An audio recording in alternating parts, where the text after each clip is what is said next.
My sister beat me unconscious after I showed my engagement ring, because she couldn't keep a man. But she never expected what I did next. I should have known better than to share my joy with Cassidy. The moment I walked into Mom's kitchen that Sunday afternoon, my engagement ring catching the light through the lace curtains, I felt it, that familiar tightness in the air that always appeared when my older sister was around. But I was too happy to care. After 3 years of dating, Blake had finally proposed, and I wanted to share it with my family. Mom. Aunt Helen. I called out, unable to contain my excitement. They were rolling out dough for apple turnovers, flour dusting their aprons like snow. I have news. My mother looked up, her weathered hands pausing mid-motion. Before I could say anything, Cassidy emerged from the living room, her yoga pants and oversized sweater hanging loose on her frame. She'd lost weight since the divorce from Greg 6 months ago. Her eyes, once bright and full of mischief, now held something darker, something I'd been trying to ignore. "What's with all the screaming?" she muttered, coffee mug in hand. I extended my left hand, the princess-cut diamond sparkling like captured starlight. Blake proposed. "We're getting married." Mom dropped her rolling pin. Aunt Helen let out a squeal that probably scared the neighbor's cat 3 houses down. They rushed over, grabbing my hand, examining the ring like gemologists. Their joy wrapped around me like a warm blanket on a winter night. But Cassidy just stood there, frozen. "Isn't it beautiful?" I gushed, too excited to read the room. He took me to Riverside Park, to that spot where we had our first date, and he got down on one knee right by the fountain and... "Congratulations," Cassidy cut me off, her voice flat as old soda. Something in her tone made my stomach drop, but Mom was already pulling me toward the kitchen table, firing off questions about wedding dates and venues. Aunt Helen was texting the rest of the family. The kitchen buzzed with excitement, everyone except Cassidy, who stood in the doorway like a ghost at her own funeral. "Sweetheart, have you thought about colors?" Mom asked, her eyes shining. "June weddings are lovely, but if you wait until September, the weather in Portland is actually..." Cassidy's voice cut through the chatter like a knife through butter. "I need to talk to Nora." Alone. The kitchen went quiet. Mom's smile faltered. Aunt Helen's fingers paused over her phone screen. "Cassidy, maybe later," I suggested, trying to keep the mood light. "We were just now, Nora." She wasn't asking. Mom touched my shoulder, a warning in her eyes that I should have heeded. But I nodded, following Cassidy down the hallway toward the guest bedroom where she'd been staying since the divorce. Each step felt heavier than the last. She closed the door behind us. For a moment, we just stood there in the musty room, surrounded by Mom's old sewing projects and boxes of Christmas decorations. When Cassidy finally turned to face me, I barely recognized the person staring back. "You think you're so special, don't you?" The words hit me like a slap, but I tried to laugh it off. "Cass, what are you talking about? I just wanted to share." "Share." She stepped closer, and I noticed her hands trembling. "You wanted to rub it in my face." Little Nora, finally getting her fairy tale while I'm living in Mom's guest room like some pathetic charity case. "That's not fair," I said, my voice smaller than I intended. "I'm sorry about what happened with Greg, but that doesn't mean I can't be happy about he cheated on me." The words exploded out of her. "For 2 years, Nora. 2 years he was sleeping with his paralegal while I was home making his dinners, ironing his shirts, being the perfect wife. And you know what he said when I found out? That she made him feel alive. That I'd become boring." My heart ached for her. I reached out, trying to touch her arm. "Cassidy, I'm so sorry. I know you're hurting," but she slapped my hand away. "But what? But you deserve happiness? But your relationship is different? But Blake is one of the good ones." Her laugh was bitter, hollow. "They're all the same, Nora. Every single one of them. They make promises they never intend to keep." "Blake is different," I insisted, though my confidence was wavering. "He loves me. He's not Greg." "You're 26 years old and stupid," she hissed. "You don't know anything about marriage. About what happens when the honeymoon phase ends and you're left with someone who looks at you like your furniture. Someone who stops seeing you entirely." I should have left right then. Should have opened that door and walked back to Mom's kitchen where people were happy for me. Instead, I made the mistake of trying to defend my relationship. Just because your marriage failed doesn't mean mine will, I said, immediately regretting the words. Cassidy's face transformed. The hurt in her eyes turned to pure rage, and before I could process what was happening, her fist connected with my jaw. The pain was shocking, not just physical, but emotional. This was my sister. The person who'd braided my hair for my first day of kindergarten. Who'd taught me how to ride a bike. Who'd threatened to beat up Danny Fletcher in 8th grade when he called me ugly. Cassidy. I gasped, stumbling backward, my hand flying to my face. The ring scratched my cheek as I touched it. What are you? She hit me again. This time in the stomach, knocking the wind out of me. I doubled over, wheezing, trying to understand how we'd gotten here. How happiness had turned to violence in less than 5 minutes. You don't get to have this, she growled, grabbing me by the hair. You don't get to be happy while I'm drowning. The next few moments blurred together like a nightmare. Cassidy's fists kept coming, my ribs, my face, my arms as I tried to shield myself. I heard shouting, footsteps pounding down the hallway, Mom screaming my sister's name. Then everything went black. When I woke up, I was staring at acoustic ceiling tiles, the kind you only see in hospitals. My entire body felt like one giant bruise. Every breath sent sharp pains through my ribs. When I tried to touch my face, my hand bumped against an oxygen tube. Don't move, sweetheart. Mom's voice came from beside the bed. She looked like she'd aged 10 years, her eyes red-rimmed and puffy. The doctor said you need to rest. What? My voice came out as a croak. What happened? You have 2 cracked ribs, a mild concussion, and more bruises than I can count. Mom's hand trembled as she brushed hair from my forehead, carefully avoiding the bandage I could now feel there. Aunt Helen and I pulled her off you, but not before. Oh God, Nora. I'm so sorry. I should have seen how bad she'd gotten. The memories crashed back. Cassidy's face, twisted with rage. Her fists. The pain. I started to cry, which made my ribs scream in protest. Where is she? I managed to ask. Mom's expression hardened. The police took her. She's been charged with assault. Blake is in the waiting room. They won't let him back here yet because he's not family, but he's been here since Aunt Helen called him. He's devastated. Blake. My fiancé. The man I was supposed to marry. What must he think of my family now? Of me? I want to see him, I whispered. The doctor wants to monitor you for another hour, then you can have visitors. Mom squeezed my hand gently. Nora, I need you to know, what Cassidy did was inexcusable. I don't care how much she's hurting. There's no justification for what she did to you. But even through the pain and shock, I felt something else, pity. Because I'd seen my sister's eyes right before that first punch. She wasn't just angry. She was broken. Shattered into so many pieces that she couldn't stand to see anyone else whole. The door opened, and a nurse walked in with a clipboard. How are we feeling, Nora? Like I got hit by a truck, I muttered. She gave me a sympathetic smile. The police want to talk to you when you're up for it.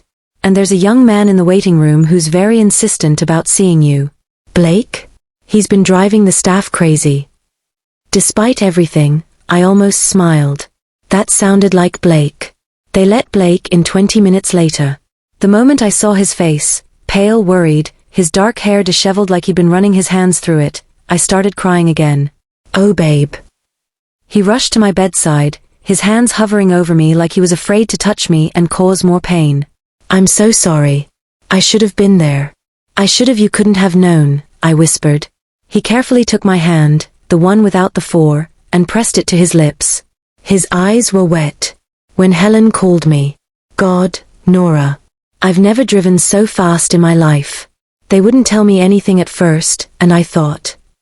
He couldn't finish the sentence. I'm okay, he lied. Nothing about this was okay. Blake pulled up a chair, still holding my hand. The police are downstairs. They want a statement, but I told them you need rest first. Your mom said Cassidy was arrested.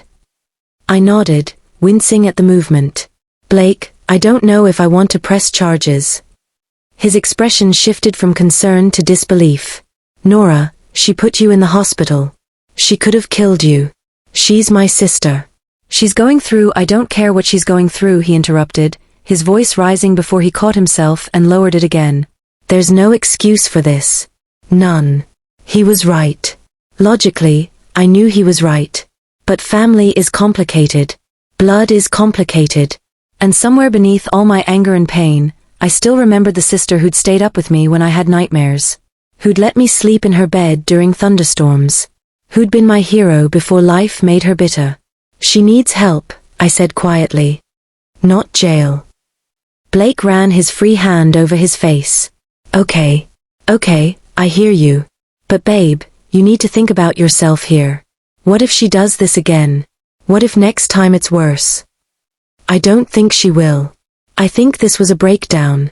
Her divorce, losing the house, having to move back home, she wasn't coping, and I walked in there with my perfect news about my perfect engagement, and something in her snapped. So you're blaming yourself now? Blake looked incredulous. No. But I understand how she felt. Does that make sense? He shook his head slowly. Not really. But it's not my decision. Whatever you decide, I'm with you. But promise me something? What? Promise me you'll protect yourself. That you won't let loyalty to her put you in danger again. I promised, though I wasn't entirely sure what that meant yet. The police came an hour later, 2 officers, one older with a gray mustache, one younger who looked fresh out of the academy. They took my statement, their expressions growing grimmer with each detail. When I told them I wasn't sure about pressing charges, the older officer, Detective Morrison, gave me a long look. Ms. Campbell, I understand family situations are complex, he said. But we have photographs of your injuries. The hospital records. Your mother and aunt's statements. The district attorney might proceed even without your cooperation. But she's more likely to get help if I work with her, right? I asked. Counseling instead of jail time? The officers exchanged glances. That would be up to the DA and the judge, the younger one said. But your willingness to pursue alternative sentencing might be taken into consideration. After they left, I lay in that hospital bed for another 3 hours, staring at the ceiling, my mind spinning. Mom came back, bringing me a change of clothes. Aunt Helen arrived with flowers and homemade chicken soup that I couldn't eat because my jaw hurt too much. Blake never left my side. When they finally discharged me that evening, the sun was setting over Portland, painting the sky in shades of orange and pink. Blake drove me to his apartment. There was no way I could go back to Mom's house, not yet, and helped me up the stairs to his second-floor unit overlooking the river. I'll take the couch, he said. You need the bed. Blake, it's your apartment. I can, Nora.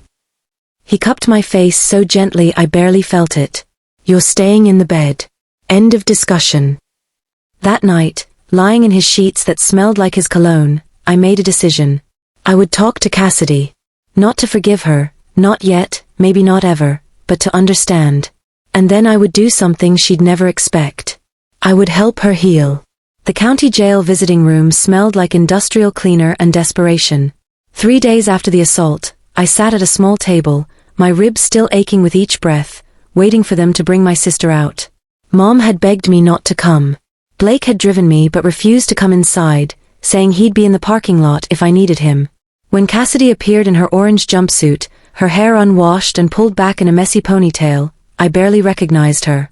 She'd lost the rage from that Sunday afternoon, replaced by something worse, shame.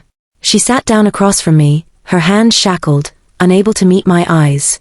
For a long moment, neither of us spoke. The guards stood by the wall, watching. 2 other inmates visited with their families at nearby tables, their conversations a dull murmur in the background. Why are you here? Cassidy finally asked, her voice hoarse. Because you're my sister, I said simply. And because I think we need to talk about what happened. She laughed, but there was no humor in it. What's there to talk about? I beat you unconscious because I'm a jealous, bitter mess who can't stand to see anyone else happy. That about cover it? That's part of it, I agreed, and she finally looked up, surprise flickering across her face. But it's not all of it. You're not going to sit here and tell me you forgive me, are you?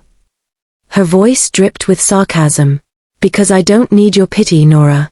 I know what I did. I know I'm a terrible person. You're not a terrible person, I said firmly. You're a hurting person who did a terrible thing. There's a difference. Cassidy's eyes filled with tears. Don't do that. Don't make excuses for me. I hurt you. Look at your face. She gestured at the fading bruises on my cheek, the cut above my eyebrow. I did that. Me.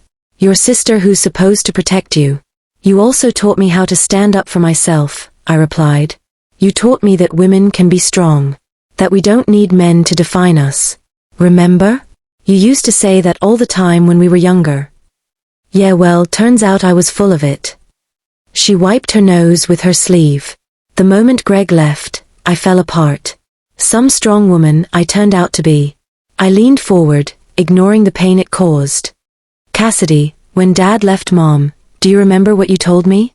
I was 9, you were 13. You said that sometimes people break, but that doesn't mean they can't be put back together. She stared at me. You remember that? I remember everything you taught me. That's why I'm here. Because I want to help you put yourself back together. How? She asked, her voice breaking. How can you even look at me after what I did? I talked to the district attorney yesterday, I said. They're willing to offer you a plea deal.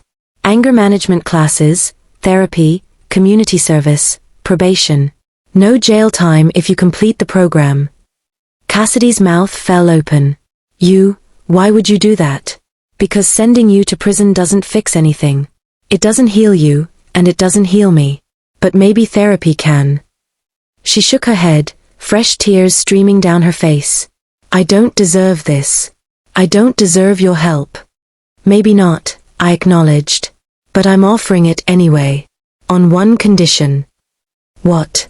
You have to actually do the work. Real therapy, not just showing up to check a box. You have to deal with what Greg did to you, with why you felt like my happiness was a threat to yours. And Cassidy? You have to stay away from me until you do. The last part clearly hurt her, but she nodded. I understand. Good. Because if you ever touch me again, if you ever lay a hand on anyone I love, I will make sure you spend years in prison. Are we clear? Crystal. I stood up, wincing. The guard moved to escort Cassidy back. Before she left, my sister turned to me one more time. Nora? Thank you. I'll do better. I promise. I watched her disappear through the heavy metal door, and I hoped she meant it. 6 months later, I stood in front of the full-length mirror in the bridal suite at Hawthorne Gardens, a boutique wedding venue on the outskirts of Portland. My dress was ivory silk, simple but elegant, with delicate lace sleeves that covered the last fading scars on my arms from that terrible day. Aunt Helen fussed with my veil while Mom dabbed at her eyes with a tissue for the 100th time. You look beautiful, sweetheart, she whispered. I did feel beautiful. More importantly, I felt happy. The past 6 months had been a journey, therapy for me too, learning to process the trauma of being attacked by someone I loved. Blake and I had postponed the wedding, giving me time to heal physically and emotionally. We'd gotten through it together, our relationship somehow stronger for having weathered such a storm. There was a knock on the door. Aunt Helen opened it a crack, then wider. Nora, you have a visitor. My breath caught when Cassidy stepped into the room. She looked different. Healthier. Her hair was styled, her makeup subtle but pretty. She wore a simple gray dress, not a bridesmaid's dress, we hadn't gone that far, but respectable. In her hands, she carried a small wrapped box. Hi, she said softly. Mom told me you might be willing to see me. If you're not, I completely understand. I can leave. I glanced at Mom, who nodded encouragingly. Give us a minute? I asked Aunt Helen. When we were alone, Cassidy and I just looked at each other for a long moment. She'd kept her word. 6 months of intensive therapy, anger management, and what she'd later told Mom was a lot of hard truths about herself. She'd gotten a job at a bookstore downtown, found her own apartment. Started rebuilding her life piece by piece. We'd exchanged exactly 3 text messages in all that time, per my therapist's recommendation. I needed space.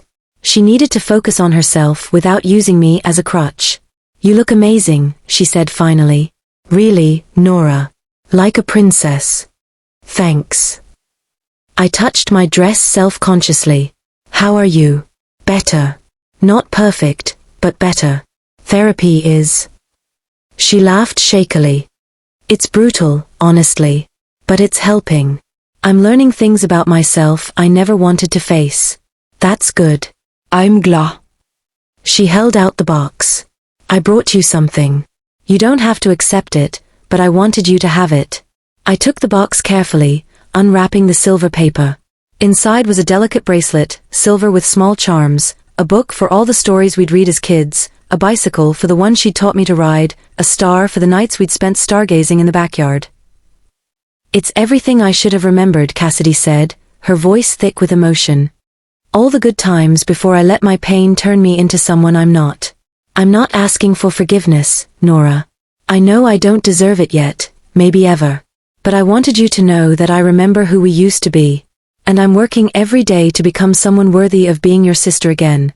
Tears blurred my vision. Cassidy. I'm so proud of you, she continued. And I'm so sorry I tried to destroy your happiness. Blake is a good man. I can see that now. I was so trapped in my own misery that I couldn't see anything else. I held the bracelet, feeling the weight of it. Thank you for this. For the work you're doing. Are you happy? She asked. Really happy? I am, I said honestly. Scared sometimes, still healing but happy. She smiled, genuine and warm, and for a moment I saw the sister I remembered. That's all I needed to hear. I should go. I just wanted to wish you well. Cassidy, wait. I made a decision in that instant, one my therapist probably wouldn't approve of, but one that felt right. Stay. For the ceremony. You don't have to come to the reception if you're not comfortable, but I'd like you to be there when I get married. Her eyes widened. Are you sure? No, I admitted. But I want you there anyway. She nodded, tears streaming down her face. Okay. Thank you. I'll sit in the back. I won't cause any problems, I promise. I know you won't. The ceremony was perfect. Autumn sunlight streamed through the windows of the garden pavilion, casting everything in golden light. I walked down the aisle to a string quartet playing Pachelbel's canon, Mom on one side, Dad on the other. They'd put aside their differences for this day, which felt like its own small miracle. Blake stood at the altar in his navy suit, his eyes locked on mine, and I'd never seen anyone look at me the way he did in that moment. Like I was his whole world. I spotted Cassidy in the back row, exactly where she'd promised to be. She was crying silently, but she was smiling too. The vows were traditional. When Blake slipped the ring onto my finger, the same ring that had started everything 6 months ago, I thought about how far we'd all come. How pain can either destroy you or transform you, depending on the choices you make in its aftermath. I do, I said, and meant it with every fiber of my being. Ida, Blake echoed. You may kiss your bride. The reception was a blur of happiness, dancing, cake, toasts from friends and family. Aunt Helen told embarrassing stories about my childhood. Blake's best man, Kevin, made jokes that were just inappropriate enough to be funny. Mom cried through her entire speech. Cassidy didn't come to the reception. She texted me before she left. You were beautiful. Thank you for letting me be there. I love you, little sister. I texted back, love you too. Keep doing the work. As the night wound down, Blake and I snuck away to the venue's garden, just the two of us under the stars. He wrapped his jacket around my shoulders, the October air had turned chilly, and pulled me close. Happy? He asked. Incredibly, I answered. Are you? I am now that you're officially stuck with me. He kissed my forehead, careful not to disturb my veil. I was thinking about what your mom said in her speech. About how family is complicated, but love is what holds it together. It made me realize how lucky I am. Not just to marry you, but to be part of your family. Even with all its complications. I thought about Cassidy. About the bracelet on my wrist with its memory charms. About the long road of healing still ahead for both of us. Family is messy, I agreed. But it's worth fighting for. Worth forgiving, when people are willing to change. Do you think you'll ever fully trust her again? Blake asked quietly. I considered the question. I don't know. Maybe. But trust has to be earned back slowly. She knows that. And honestly, the fact that she's doing the work without demanding immediate forgiveness tells me she's finally serious about changing. You're pretty amazing, you know that? Blake said. Most people would have cut her out completely. I thought about it, I admitted. But then I realized that would have meant letting what happened define the rest of our lives. This way, there's at least a chance for something better. We stayed in that garden until the event coordinator found us, laughing about how we were the last people there. As we drove away toward our honeymoon suite downtown, my phone buzzed. A text from an unknown number. "This is Dr. Warner, Cassidy's therapist. She gave me permission to contact you. I wanted you to know she's making remarkable progress. You gave her a gift today by including her in your wedding. Thank you for that." I showed Blake the message. He squeezed my hand. "See? You made the right choice." "We'll see," I said, but I was smiling. The truth is, I'll never forget what Cassidy did to me that Sunday afternoon. The scars, both physical and emotional, will always be there. But I chose not to let that moment define us. I chose to believe in second chances, in the possibility of healing, in the complicated, messy beauty of family. Was it the easy choice? No. The safe choice? Definitely not. But it was my choice, made with open eyes and a heart willing to hope. 6 months after the wedding, Cassidy completed her therapy program. A year after that, she met someone, a kind man named Andrew who worked at the library and made her laugh. She introduced him to me over coffee, nervous as a teenager, and I gave him my blessing. 2 years after that, she was a bridesmaid at their wedding. Not my maid of honor, some bridges take longer to rebuild, but standing beside me nonetheless. And when she gave her toast at the reception, she looked right at me and said, "My sister taught me that love isn't just about the good times. It's about choosing to show up even when everything is broken. It's about believing people can change, and giving them the space to do it. Nora, you saved my life in more ways than one. Thank you for not giving up on me." I cried, of course. But they were good tears. Healing tears. Because that's what I learned from the worst day of my life, that revenge isn't always about getting even. Sometimes the best revenge is choosing grace. Sometimes it's believing in someone's ability to be better. Sometimes it's wearing a beautiful bracelet to your wedding and remembering that people are more than their worst moments. Cassidy and I will never be what we were before. But we're building something new, something stronger for having been broken and put back together. And honestly, I wouldn't change a thing.